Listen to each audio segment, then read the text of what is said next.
we have this upcoming contract fight. It's a 5-year contract. And Teamsters may be going on strike if they can't reach a deal. Just remind audience, like bare bones, basic, who are the Teamsters? How many UPS workers do they represent?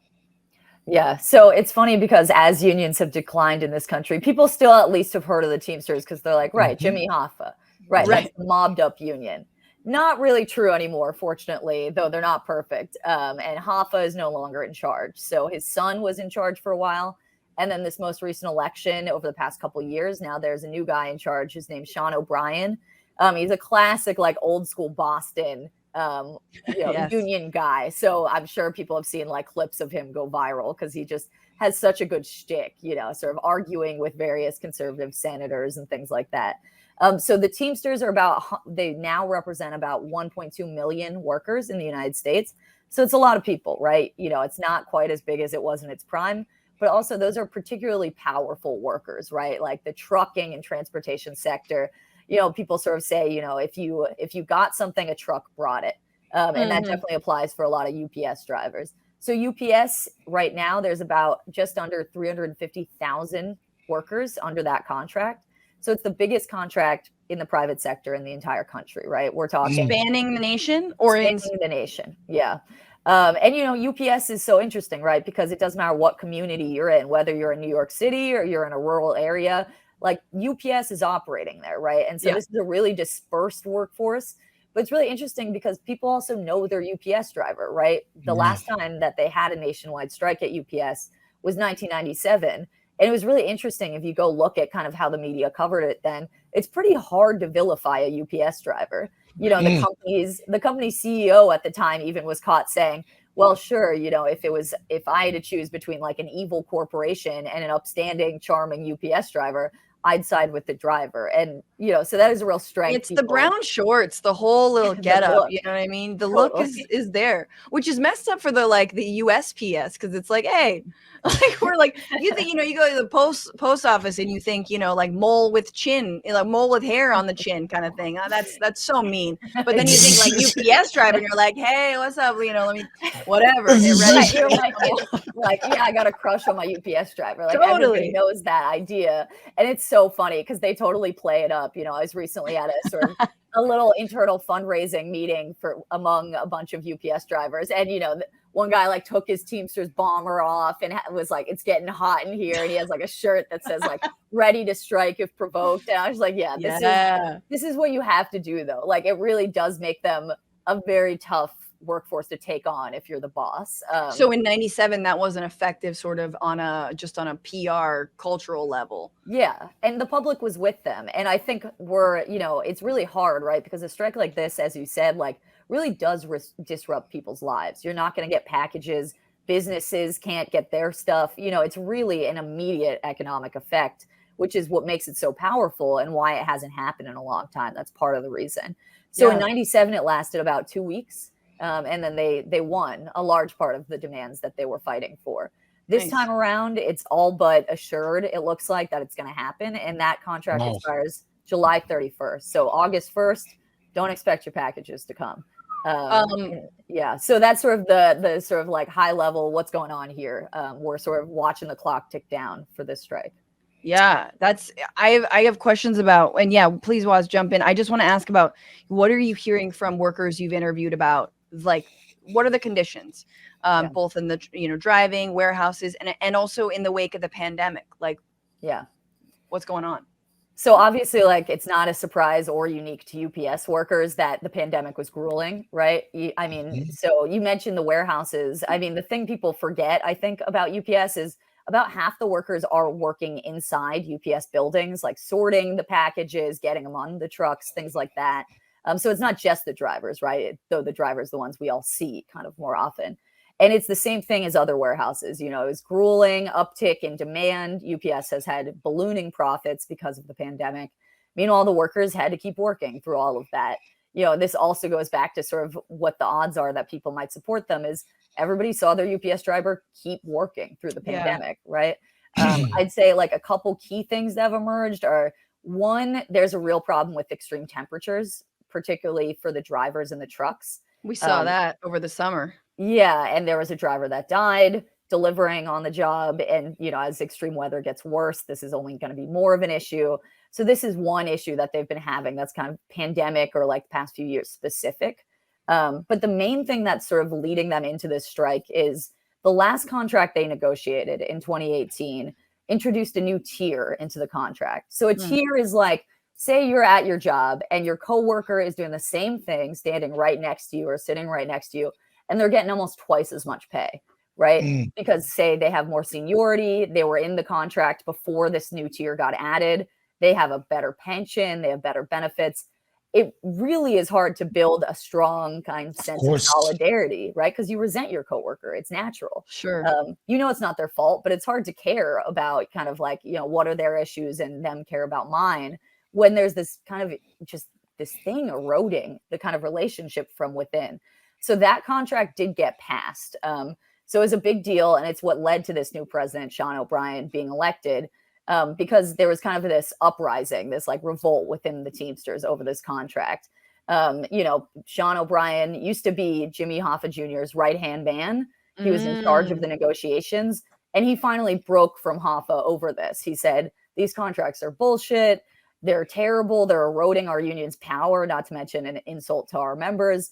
And so long story short, in short order, he breaks from those negotiations and then announces he's running to take over the Teamsters, and he wins, to make a very long story short. And one of the key things he runs on is next contract in 2023, we're undoing that tier. We're not taking that anymore. And so that was a handout to UPS. I mean, that was for them. That was, I mean, and he did it in a very a democratic way. So Sean O'Brien seems to have ushered in, according to your reporting, like sort of a new, more democratic Teamsters. Yes, definitely. Or at least a little bit more democratic, right? I mean, particularly the thing about this contract that I didn't get into in explaining this, but the membership, it was kind of miraculous. They did vote it down. So when they reach a tentative agreement, when you're in a union, that's your leadership at the bargaining table reaches a tentative agreement, but then the membership votes on whether they want to ratify it or not. And in this contract, the majority of those who voted said no, they voted it down. And Hoffa Jr. made use of an extremely kind of arcane part of the Teamsters Constitution to override that democratic vote and force the contract on everyone. And that is why it was kind of, when he did that, it was the end of his career. And in short, parliamentarian, he consulted the union parliamentarian.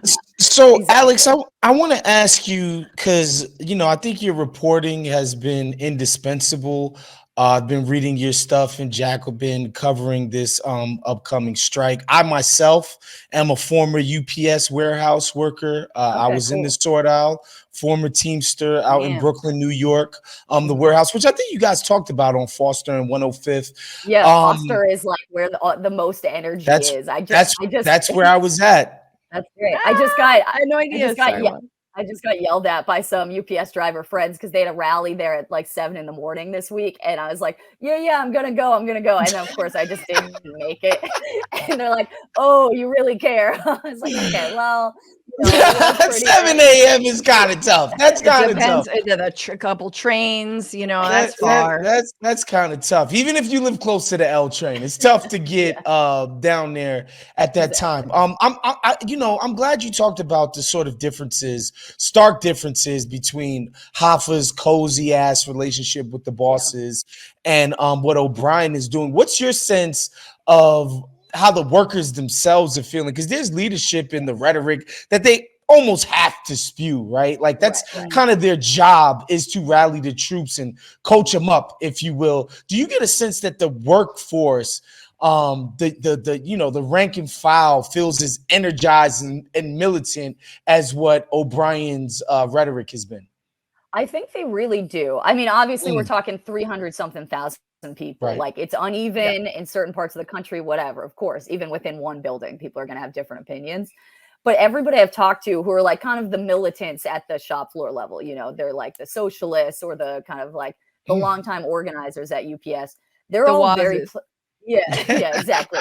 The wazes and the me's and the you's, and they feel everybody I speak to seems like even the biggest skeptics, of kind of leadership, like, oh, this is his job, they're pleasantly surprised. They're like, the power is being unleashed for us to do what we want to do, which, in that piece you guys were talking about that I wrote about this, that means like huddles every, once a week outside of those buildings so that people can stay informed and can start, can know their contract in and out, the shop stewards, the people who kind of are the union at the shop floor level, they're training people up. There's all kinds of meetings and rallies and things going on right now because, it doesn't matter what Sean O'Brien says if he does not have a membership that actually can endure a strike.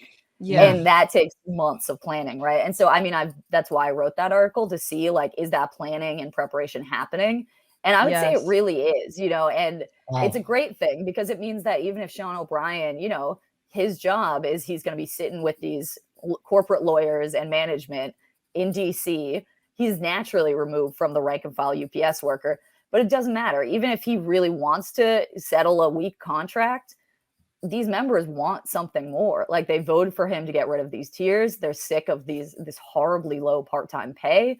It would be hard for him to call this off. And so that's that's the sense I'm getting from people, is like, people are ready to go for this one. Right. But I think that's a really important point. I mean, we've had Jane McAlevey on and talked to her, about all the steps involved and all the terms that she uses. I don't like strike testing. I can't remember exactly all the terms. Yeah. But it's like, it can't just be top down. It can't just be for a showboating branding exercise for him. It's gotta be supported and sustained, and he has to support workers in that strike, and that's gonna be hard.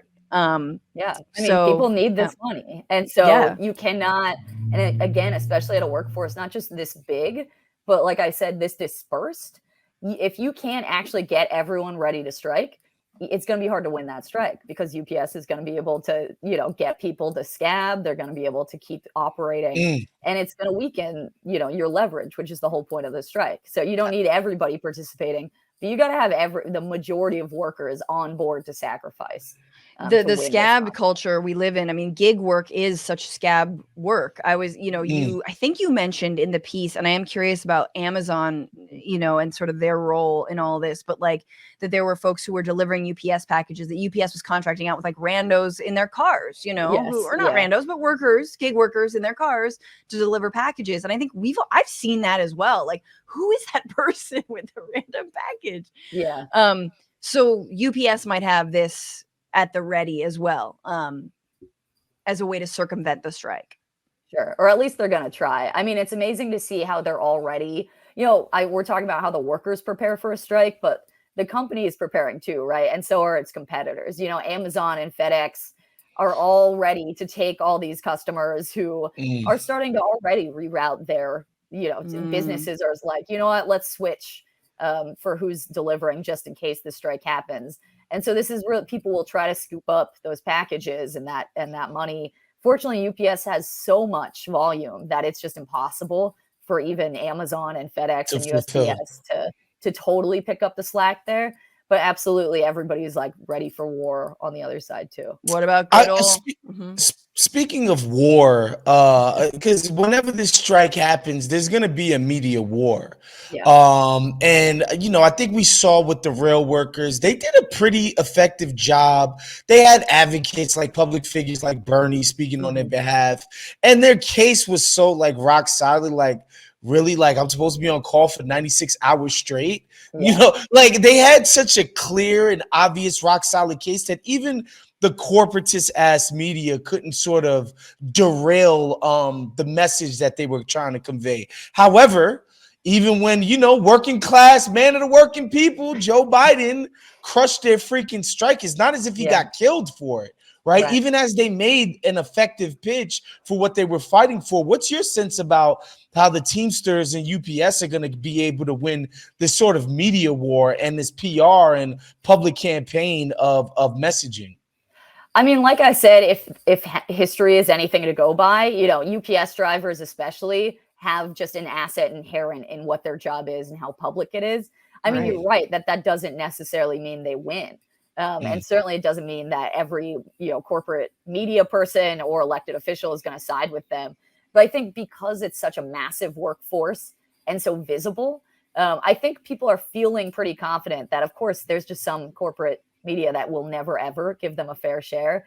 But I mean, I've even seen, New York Times has run things about like the extreme temperatures in the trucks in New York City, where the local 804 is pushing for, which I guess is your old local, That's right. is pushing for, like a new bill at the state level to force companies to sort of take responsibility for that heat.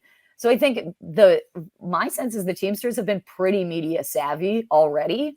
And so I'm hoping that means there will at least be enough people, and it's why I wrote that article 6 months before the strike started, is I want people who are, involved in whether it's podcasts or other reporters or any kind of, public figure. I want people to already know in advance, like, here is the case. And they've been saying this for years, and it's why they voted out their old president. And UPS has made more money than ever. This is a clear cut. Ever. Yeah. and I think that's really they've never been richer, guys. That's what ever means. Yes, that's exactly right. And I think that's really important in terms of the visibility, because people don't know their railway worker. Right. No. Right. Nope. Sadly. But we don't. But we've seen the UPS person. So I think that's, and also the contract holder isn't the United States government, which is another big effing problem with that whole ordeal. And I just want to say that the article is Inside the Teamsters Preparations for a UPS Strike. It's on Jacobin, and we put a link to it in the description. Lastly, though, what's with the advent of Amazon? How has the Teamsters been able to respond to that? Or, I mean, what's the role? What's going on? And I know recently I believe a contractor working on behalf of Amazon, a trucking contractor, just signed with the Teamsters, about 84 workers in California. But so, what does that throw into this whole situation? Yeah. So sort of the more general view here is that, I describe UPS as sort of these workers are like an island of union workforce in the delivery and kind of trucking transportation world, right? Yeah. FedEx is not union. Nope. Amazon is certainly not union. FedEx isn't union? Geez. Yeah. And so that means like, they're basically trying to stay afloat while all these other workers, it's not their fault, of course, that they are subjected to these low wages and stuff. But they start undercutting all the standards UPS drivers and inside workers have won over decades of unionization. So if if Amazon's delivering 7 days a week, all of a sudden UPS starts saying, hey, we can't compete unless you guys are willing to maybe work, 6 days instead of 5. Right. And, Amazon's only paying their drivers, $15 an hour. And we give you so many benefits. And so can't we insert a lower paid tier? Let's be real. Yeah, here. Help us out. Help us out. I mean, you just hire more people at that rate. Right. This is the trap that, we talked about. I think, Francesca, you mentioned, Hoffa Jr. is so buddy with management. And this is sort of the trap of when union leaders think their job is to keep a company afloat rather than make sure their members can live. But it does strengthen that argument and put more pressure on the workers when you have these anti-union, non-union competitors all around you. So that's part of why the Teamsters, and especially now with Sean O'Brien in charge, have said, we need to organize Amazon. We see it as an existential threat. If this keeps expanding, there's no way that we're going to be able to maintain our standards, much less get new kind of benefits and higher wages. And so that sort of explains why, sort of in a self-interested way, the Teamsters would be putting resources and time into organizing Amazon. The thing you mentioned, this one, it's called a delivery service partner. That's what Amazon calls it. It's all those drivers you see who are wearing Amazon clothing. They're driving a vehicle that is Amazon branded. They're actually not employed by Amazon. They're employed by one of these delivery service partners. Which is a whole side thing about, I mean, it's nonsense. They should be just employed by Amazon. It's brilliant. It's so brilliant from a cutthroat capitalist perspective, like a piece of shit perspective. Yes. They're not my employees. I don't got to pay them, give them pennies, do any of that. Right. Matter of fact, they part-time, like it's crazy. Yeah. And Amazon's definitely not the only one like this. I mean, this is the gig economy model, right? Those aren't my workers. They're independent. They're self-employed. They just choose to work through my market. It's nonsense. It's very obviously nonsense in the case of these workers because these companies exist only to service Amazon. It's not like a DSP is also delivering for other companies. They totally exist Right. as like part of Amazon's economy. Right. Anyway, so that has meant it's hard to figure out how to organize them because, again, you can't really legally, you don't have standing to petition Amazon for a union. You have to petition all these little companies, of which there's something like 3,000 across the country. Damn. And that has not been resolved. I mean, a lot of people want to sort of to get a legal ruling that says these are joint employers. You can petition Amazon. That's a separate conversation. For now, what just happened is that one of these DSPs, their workers, the 84 drivers and dispatchers in this Palmdale, California DSP company, they unionized. It's a little complicated in that it came out after, in the past 24 hours, Amazon put out a statement saying, we already had canceled their contract. They already know that they're, they have poor performance. This is all like a PR stunt. And the Teamsters seem to be taken a little aback by this. Just 2 hours ago, the guy in charge of that DSP put out a statement saying Amazon's lying. Basically, that's not true. My workers are still working for Amazon. So it's a little complicated. It's in flux. Got it. I think the kind of relevant thing here is like the Teamsters are seriously trying to organize these workers, which they've been saying that they've been doing for a couple of years now. And there's been no, sort of public evidence of that. I mean, I certainly am aware of some of these efforts, but no one has gone public with a new union, a new bargaining unit until this case. Yeah. And so I expect it means there will be more of these coming soon. Again, though, the complication that I think is worth thinking about, even if this case ends up kind of being much more complicated than we realized, is like Amazon, whether they're lying or not, can just cancel a contract with these people. I mean, they have the power here. And what does that mean for organizing? Like, you can't just organize one of these because Amazon is just going to cancel a contract. And so it's a big puzzle. And I think a lot of people are thinking seriously about how to solve that puzzle. Yeah. And where the NLRB, could come in that. I don't know. Can they fix it since they're more amenable now? You fix. I mean, the one sort of thing I think is hopeful is like the Teamsters do have a lot of resources. And particularly in California is where my sense of their most serious efforts to both organize the Amazon warehouses and the delivery drivers are happening. Oh, nice. And so it's like, people for good reason often talk about the problems with kind of the biggest unions in the United States, but they do have the resources and some institutional knowledge here. And so I'm glad that there's like some evidence of experimentation and seriously making an effort, but I have no idea where it's going to lead. And I think really the takeaway should be it's nonsense that these people can't say we're Amazon employees and that's who we are going to unionize under, that they have to go through this insane, extremely tedious legal process instead is complete bullshit. What's going on, Frantifa? If you haven't already, subscribe to this channel right now. Hit that button. And also, you can become a patron and support the show every single week. Get access to bonus episodes and exclusive merchandise. Patreon.com/Bitchuation Room. Do it.